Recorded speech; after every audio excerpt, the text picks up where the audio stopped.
Hi again, and welcome to the final episode of my Responding to Art series.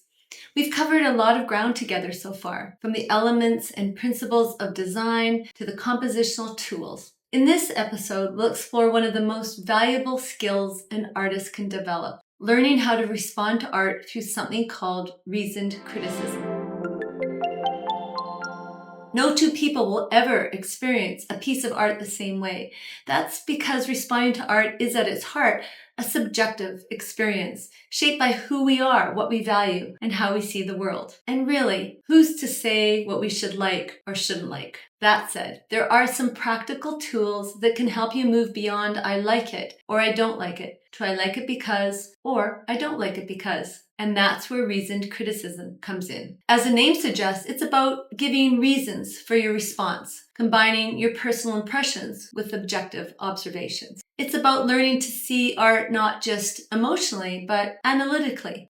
Reasoned criticism is built on 4 key steps: description, analysis, interpretation, and evaluation. Let's start with description. This is where you simply describe what you see without any judgment. You talk about the elements of design you notice: line, shape, color, texture, form, space, and value. You include the basic facts about the piece, if you know them: the title, the artist, medium, size, and date. It's all about your observation, not opinion. Number 2 is analysis. This is when you ask, how is the work organized, or how did the artist do it? This is where the principles of design come in: contrast, balance, emphasis, unity, scale, repetition, and movement. For example, how did the artist use movement to lead your eye toward the focal point? This step looks at how the piece works both visually and structurally. Number 3, interpretation. Now you get to explore why the artist might have created this artwork and what it might mean. You ask yourself, what is the artist trying to say? You describe your personal reaction. What mood or memory does it evoke for you? Does it feel peaceful, dark, hopeful, nostalgic? Then you look for clues in the artwork: light, color, movement, those elements that explain why the piece makes you feel that way. And number 4, evaluation or judgment. Finally, you get to decide. Do you think this artwork is successful? Evaluation still isn't about liking or disliking. It's about assessing the work based on what you discovered in the first 3 steps. When you evaluate, you're using both your heart and your head. So now I'll apply reasoned criticism to one painting as an example. Number 1, description. I don't have the artist's name or the medium, but that's okay. We'll focus on what I can observe. I see a simple landscape, a broad expanse of farmland with rows of trees receding into the distance. The fields are orange, the trees are green, and the light feels soft and natural, like an overcast day. There's a clear sense of space and texture, especially in the foreground. Number 2 is analysis. The composition has a horizontal strata armature. It's well balanced, and the piece is skillfully painted. My eye is drawn to the larger tree in the foreground, the area of emphasis, and the natural focal point, made so by its darker value and greater detail. Depth is created through the gradual softening of contrast, intensity, tone, and detail as the landscape fades into the background.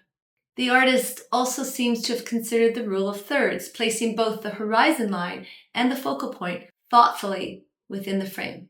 My eye moves into the composition from the left along the vertical lines of the fields and continues to move effectively throughout the painting, supported by placement of the various elements.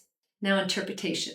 For me, this painting captures the quiet beauty of prairie farmland in the autumn. Its simplicity, muted light, and open space evoke a sense of peace and calm. Evaluation. Overall, I find this to be a beautifully executed and successful work of art. Well composed, balanced, with excellent movement and a strong focal point. And if I were jurying it, I would give it top marks. When it comes to art, there's no single right response. Our reactions are always personal, but learning to evaluate a piece using both subjective feelings and objective criteria will help you understand why you respond the way you do. And that's the real value of reasoned criticism. It deepens your appreciation of art and strengthens your ability to create your own compelling compositions. As you continue to develop as an artist, remember this: the elements and principles of design, the compositional tools, and reasoned criticism aren't rules, they're guidelines to train your eye to recognize and compose compositions with greater confidence. In time, what began as a deliberate process becomes second nature, a more intuitive, expressive, and personal way of creating and responding to art. So, the next time you walk through an art gallery, you'll be able to respond to what you see with the insight and sensitivity of an educated artist. Thank you so much for joining me through this series. I hope it's helped you see art and your own creative process in a new light. I'll leave you with one of my favorite quotes from Vincent van Gogh. If you hear a voice within you say you cannot paint, then by all means paint, and that voice will be silenced. If you enjoyed this episode, make sure to give it a like and subscribe to my channel so others can find it. And please share your thoughts in the comments.